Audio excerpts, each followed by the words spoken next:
तो रोजे जैसी भूखे प्यासे रहने की इबादत भी गरीबों के लिए मखसूस कर देता। ऐसा क्यों हुआ?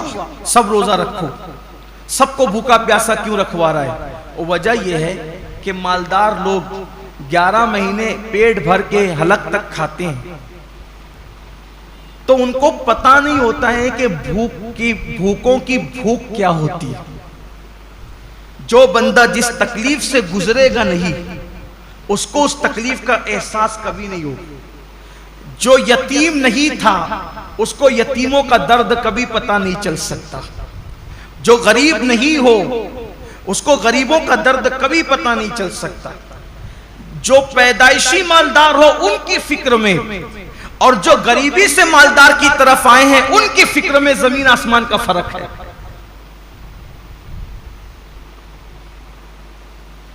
एक मर्तबा का वाकया है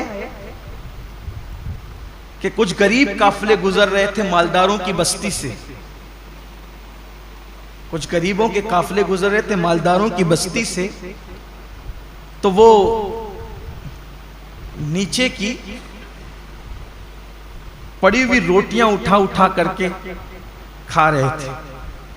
तो मालदारों के बच्चों ने उनको देखा, तो अपने बाप से पूछा कि ये लोग नीचे की रोटी पड़ी हुई क्यों उठा के खाते हैं? तो बाप ने जवाब दिया, बेटे इनको रोटी नहीं मिली इसलिए ये रोटी उठा के खाए। तो कहा, अब्बा इनको रोटी नहीं मिले तो इन्हें चाहिए था कि दुकान से केक खरीद लेते। अब उस बच्चे को क्या पता कि जिन्हें रोटी नसीब नहीं वो केक कहां से खरीदेंगे, लेकिन उसकी सोच थी चूंकि वो मालदार घर में पैदा है। तो जो गुर्बत, इसीलिए अल्लाह ने अपने महबूब सल्लल्लाहु अलैहि वसल्लम को यतीम पैदा फरमाया। इसीलिए अल्लाह ने अपने महबूब सल्लल्लाहु अलैहि वसल्लम की परवरिश गरीब घर में फरमाई। क्यों?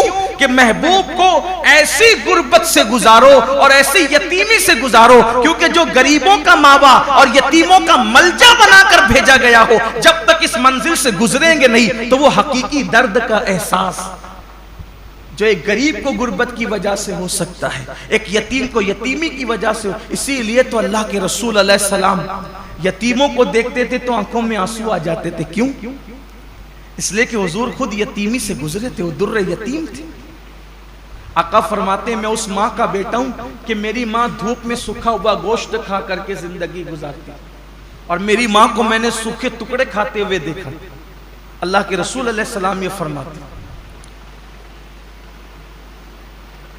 तो ये रोजे जो रखाए जाते 1 महीने तक, उसकी बहुत सारी हिकमतों में से एक हिकमत ये भी है, 11 महीने तक पेट भरकर खाने वालों, जरा 1 महीने भूखे रहकर देखो कि दुनिया के अंदर जो कौम रोटी के टुकड़े को तरस रही है, आखिर भूख किस चीज का नाम है, ताकि उनकी भूख का तुम्हें एहसास हो।